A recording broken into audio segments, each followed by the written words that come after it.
When my mother passed away, I thought the world had ended. I had just turned 26 planning a future. With my fiancé, Mason, we lived just a few blocks away from my childhood home, and everything in life felt like it was falling into place until that dreaded call came in the middle of the night. My father's trembling voice said, only 2 words. She's gone. The funeral was a blur.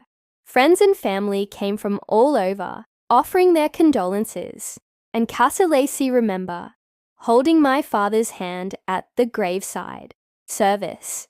His grip was tight, like he was afraid to let go of the only thing that still tethered him to her.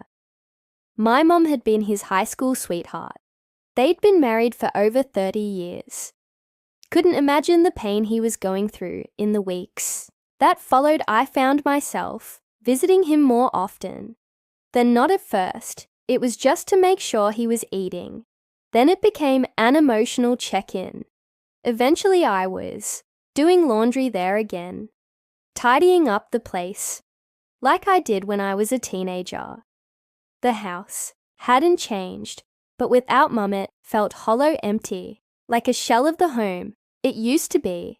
One afternoon, about 3 weeks after the funeral, I came over with groceries. I was sorting things into the fridge when he walked into the kitchen, looking unusually serious. Jessica, he said, using the full tone he used when something was important. I need to ask you something. I turned to look at him. What's up, Dad? I want you to move back in just for a little while. I paused. What, why? You know Mason and I. He cooed me off gently. I know, it's just this house is too quiet. I haven't been sleeping well. I eat dinner alone. I wake up alone, and it's not something I'm used to. I could see the pain in his eyes, the loneliness, a kind of sadness I hadn't seen. Even during the funeral, I swallowed the lump in my throat. Okay, I said finally, but just for a little while. I talked it over with Mason, understood, though he was hesitant. It's a hard time, he said, but if you think it'll help him heal, go for it. Just don't lose yourself in it, Jess. So I packed Asmal's suitcase and returned to the house where I grew up. My old room was just as I had left it. Posters of bands from my teen years still clung to the walls. The bed was small, the mattress worn, but there was something comforting about being back. The first few days was surprisingly peaceful. I cooked dinner, we watched TV, and Dad even smiled a few times. It felt like progress. But then little things started happening. Strange requests. One night he asked if I could sit in the living room with him until he fell asleep. The house feels less empty when you're around, he said softly. I didn't think much of it. But the next night he asked me to wear Mom's old robe. Because as he put it, you looked just like her in it. That felt off. I brushed it aside, blaming grief for the strange behavior. After all, losing someone that significant could twist reality in ways we don't understand. Then there was the night I found him in the kitchen, holding one of Mom's nightgowns. His back was tome, his shoulders trembling. You remind me of her so much, he whispered, when he turned to face me. Sometimes I pretend she's still here. His eyes were glassy. I didn't know whether to hug him or ruin. Stayed. I comforted him, but inside, it started questioning. Everything. Was this normal grief, or was he slipping into something else? A few nights later, everything became clear and frightening. We're having dinner, just spaghetti and meatballs, a simple meal. He buttered his bread slowly, then looked up at me. I've been thinking, he said, about moving, and I smiled, relieved. That's good. Dad, Mom wouldn't want you to be alone forever. He nodded. I agree, but I don't want someone new.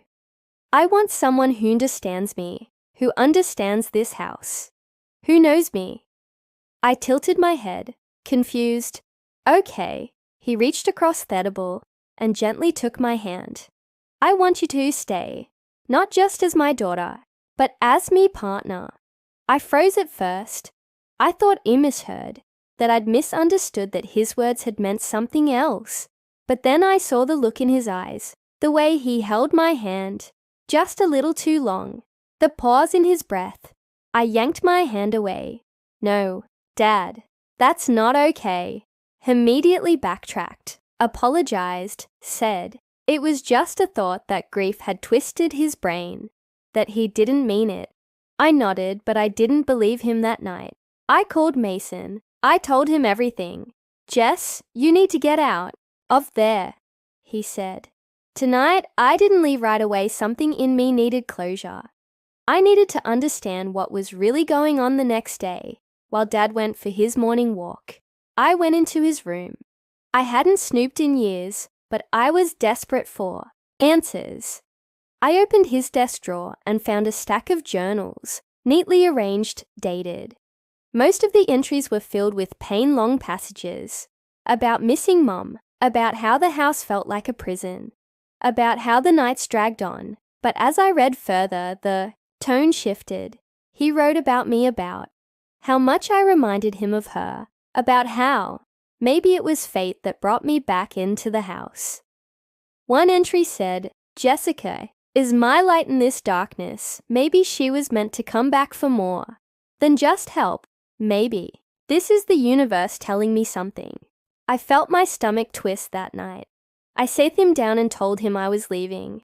You need help, Dad. I said, real help. This is more than grief. This is something deeper, and it's not healthy. He didn't fight me for a moment. He looked like a broken man. But then he nodded. You're right, he said quietly. I've been lost. I returned home to Mason. It felt like stepping into another world. I slept for 12 hours straight the first night back. And when I woke up, I cried not because of fear, but because of sadness. I had lost both parents, in a way, one to death, the other to something I still couldn't quite name. Weeks passed. Dad started therapy. He joined a grief support group. I stayed in contact, but I kept boundaries slowly. He began to change. He planted new flowers in Mom's garden, started cooking his own meals. Evan made a few new friends from his group. It wasn't perfect, but it was something. As for me, I learned how complicated grief can be, how it can distort, manipulate, and even rewrite your sense of reality. But I also learned that love, real genuine love, sometimes means walking away, setting limits, saying, no is still. Visit him once a week. We talk about Mom. We share stories, laugh, even cry sometimes. But we never talk about that night, and we never will. Some things are better left in the past, and some lines once crossed can never be uncrossed, but healing, that's still possible, even after